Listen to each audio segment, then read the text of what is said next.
बाहर रात उतर रही थी। ईशा की अज़ान हुए आधा घंटा गुजरा था।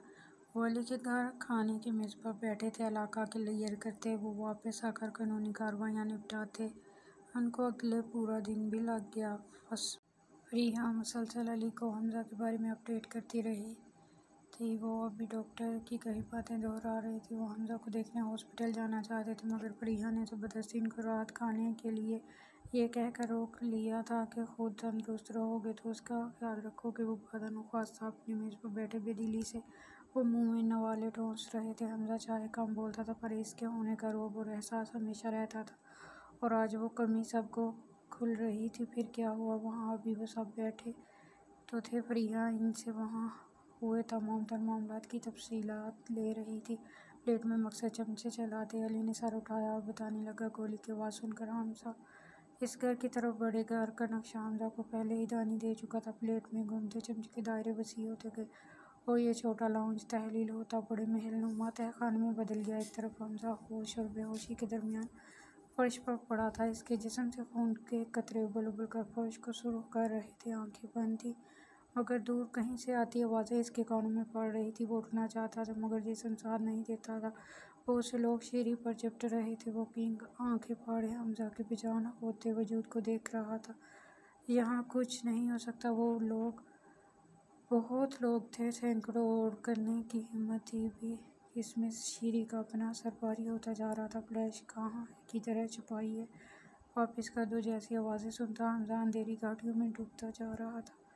अजीब शोर था, तालियों का, हंसने का, हैरत और झंझलाहट से होती सरगोशियों का। और फिर बेसमेंट की सीढ़ियों पर भारी कदमों की आवाज़ें आने लगी। इससे कबल के बच्चों के ना होते हर तरफ धुआं फैलने लगा। यहाँ सो गया थी। शेरवान ने जल्दी से अपना मुंह अपने कमीज़ के अंदरूनी हिस्से से ढांपा और शीरू को भी पकड़ते एक तरफ ले गया।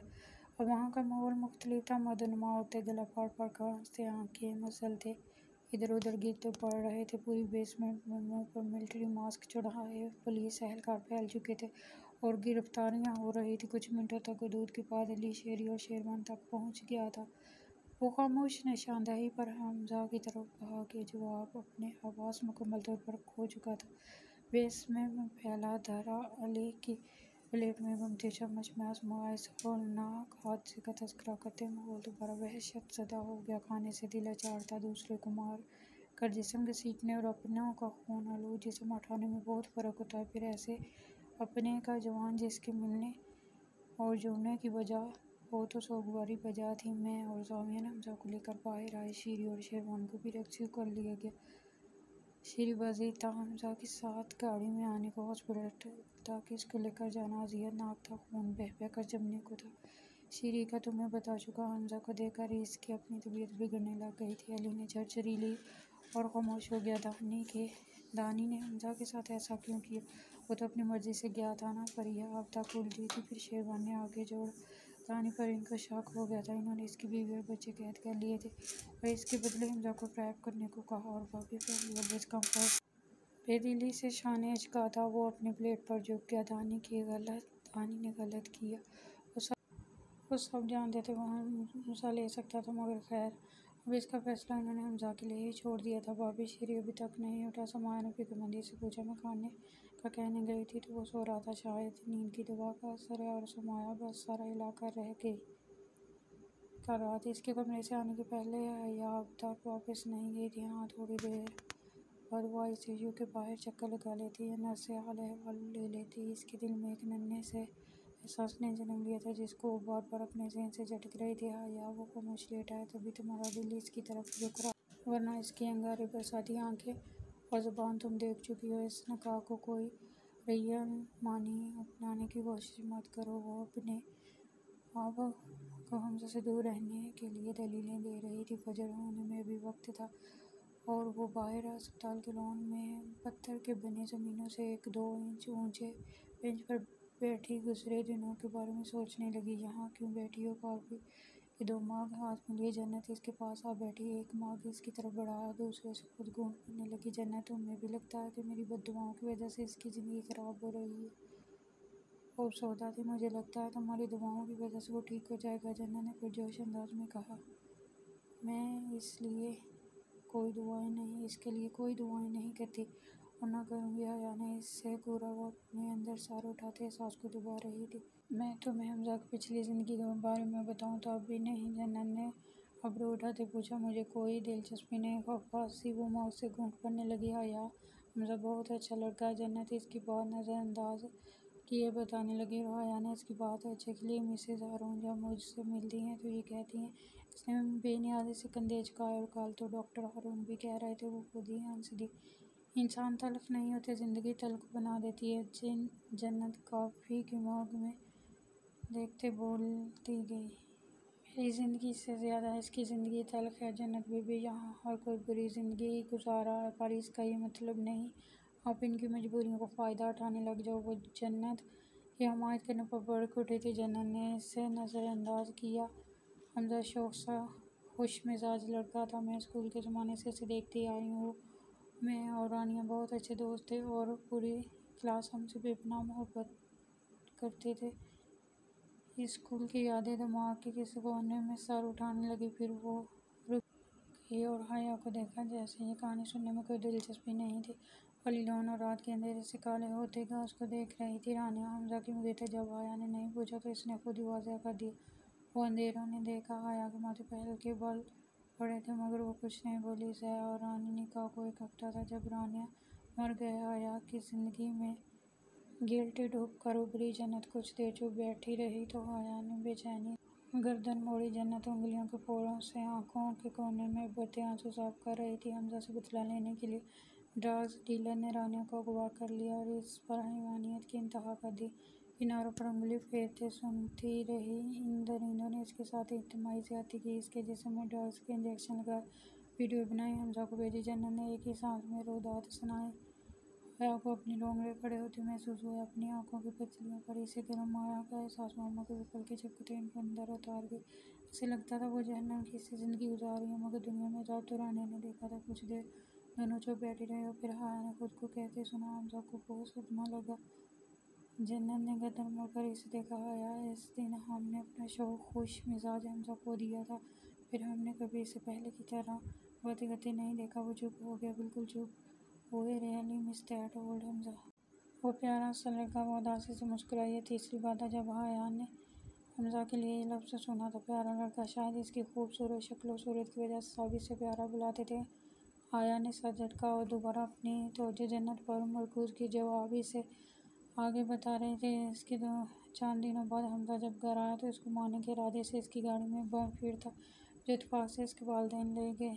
हया ने बेयकीनी से इसे देखा जैसे गलत सुना हो और वो कभी वापस नहीं आया। वो चुप हुई। वो दोबारा बोली, हमजा टूट गया। इसके टूटने के निशान इसकी शख्सियत में आज भी दिखते हैं। माहौल में सूख बारिश आ गई थी। हया को काफ़ी कड़वी लगने लगी। दिल से इसे मलामत करने लगा। मग एक तरफ रख दिया। हया अपने मग की वो अच्छा लड़का। हया मिसेस हारून कहती है कि इनामुल्लाह ने इसकी शख्सियत को डैमेज किया है। वो इनामुल्लाह का जिम्मेदार खुद को समझता है। वो इस गिल्ट ने इसे ऐसा बना दिया। गिल्ट। हया का दिल डूबा। वो भी एक गिल्ट से भाग रही थी। गिल्ट। हया का दिल डूबा। वो भी एक गिल्ट से भाग रही थी।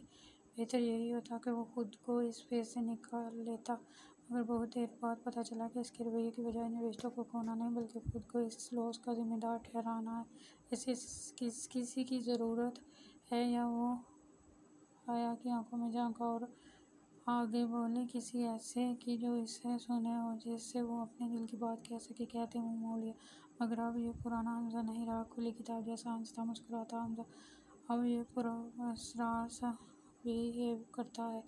दिल की सख्ती इसके चेहरे पर नजर आती है। किसी से काम के अलावा बात नहीं करता। दिल की बात करना तो दूर की बात, इसकी आवाज़ में मायूसी भर आई है। पता नहीं कब तक खुद को ना करता गुनाहों की सजा देगा। वो खौफ से अपना मग उठाते अंदर राहदारी में गायब हो गई। और हया के गले में अटका आंसू का गोला अब उबल कर बाहर आ रहा था। वो गिल्टी हो चुकी थी। दिल इसे छोड़कर हमजा का हो गया था और ये एक ऊंचा 17 मंजिला होटल था। रात की तारीकी से 9-10 बजे का गुमान होता था। होटल के वसी लाउंज में पड़े सोफों में से एक पर डॉक्टर हारून हाथ में मोबाइल लिए बैठे थे। ये डिनर के बाद का वक्त था। वो अभी रदाबा और अनिका को खाने के बाद ऊपर कमरे में छोड़कर आए थे। रदाबा को बड़ी मुश्किल से वो संभालते हुए थे। वो भी बेहतर यही था कि वो सो जाती। वो अब तक खुद को मजबूर रखे हुए थे, मगर अपने फ़ोन के लिए कौन कब तक ज़ब्त करता है। वो भी अपने फ़ोन पर पुरानी तस्वीरें खोले बैठे थे, जिसमें वही पुराना शौक सामने नज़र आ रहा था। हर तस्वीर में इसका काम अनीका और रानिया की तस्वीरों को बिगाड़ना ही होता था। और अब तस्वीर डॉक्टर हारून खोले बैठे थे। वो इस दिन की थी जब हमजा का CSS का रिजल्ट आया था, और तस्वीर में डॉक्टर हारून इससे गले मिल रहे थे। यू मेड इस प्राउड वो आए। तस्वीर हिलने लगी। गले मिलते इन्होंने सरगोशी की थी, जिस पर हमजा खुले दिल से मुस्कुरा। ये शायद तब ही होता था जब आखिरी बार इन्होंने हमजा को गले लगाया। इसके बाद वो मलेशिया चले गए, और जब आए तो खानिया वाले हादसे ने हमजा को बहुत बदल दिया था। वो घर काम ही आता था, और फिर डॉक्टर के भाई और भाभी की मौत माजी की यादों में गुम। डॉक्टर हारून ने जो जहरीली सर्द आह इनके लबों से खारिज बैठा अपने घोड़े को आगे बढ़ने का हुक्म दे रहा था, और नीचे डॉक्टर हारून सर हिलाते से तंबी कर रहे थे कि हाथ ऊपर रखो, वरना इसकी गदगदी से वो इसे नीचे गिरा देंगे। दास मुस्कुराहट लबों पर फैली। अगली तस्वीर हमजा की मंगनी की थी। वो रानिया के साथ बैठा शरारत से कैमरे के लेंस में देख रहा था। प्यारा लड़का। वो भी मुस्कुरा रहे थे, और फिर फ़ोन की स्क्रीन पर दायरे बनते चले गए। और इन्होंने खुद को हमजा के घर इसके कमरे के बाहर खड़े पाया। दरवाज़ा खोला तो सामने हमजा रदाबा को गोद में सर रखे साथ को घूर रहा था। रदाबा इसके बाल सहलाते से कुछ बता रही थी। डॉक्टर हारून को देख कर वो सीधा हो गया। वो उदासी से मुस्कुराते कह रहा था, हमारा बेटा कैसा है? डॉक्टर हारून वहीं सोफे पर बैठ गए। ठीक हूँ। फिर इसने आंग पर टांग रखते हमजा के कमरे का जायज़ा लेते वो कह रहे थे, रदाबा अपना सामान देख लो, रात 10 बजे की फ़्लाइट है हमारी इस्लामाबाद की। रदाबा ने एक नज़र से सैर को देखा, फिर डॉक्टर हारून को। हमजा ने लब काटे ले रही थी। कुछ दिन यहीं रोज़ो के पास, वैसे भी एक माह छुट्टी पर है। हमजा ने उम्मीद भरी नज़रों से डॉक्टर हारून को देखा। रदाबा नहीं रह सकते, हमारा घर है, बेटी है जिसको स्कूल का अर्ज होगा, फिर इंस्टीट्यूट में बहुत सा काम पड़ा है। वो चुप हुए, और हमजा ने लब काटते हुए आंखें सिकेड़ी। बुरी आंखें और छोटी हो गई। चाचू आप और अनिका चले जाएंगे, मासी को मेरे साथ रहने दे, यहाँ मुझे और वहशत होती है, अकेले बैठे सब याद आते। वो रिक्वेस्ट कर रहा था। रदाबा ने इस गाल पर रखते गाल तक छुआ। वो इसको हमेशा बहुत प्यारा था, शायद अनिका से भी ज़्यादा, मगर वो किसी के सामने कहती नहीं थी। अब भी वो खुद भी इसके पास रुकना चाहती थी। कहने को लब खोले, मगर डॉक्टर हारून उठकर बेड तक आए, हमजा के करीब हुए। Gentleman, you are very brave. इस सब से तुम्हें खुद लड़ना है। तुम हमारा फख्र हो। Be strong. इसके कंधे को मजबूती से थामे इन्होंने हमजा को हिलाया। हमजा ने सबसे जबरदस्ती मुस्कुराते सर हिलाया। मासी को रहने दें। दोबारा मिन्नत की। मासी ने बेबसी से डॉक्टर हारून को देखा। आंखों ही आंखों में इजाज़त चाहिए। वहाँ इनकार था। चाचू प्लीज़, चंद दिन की तो बात है।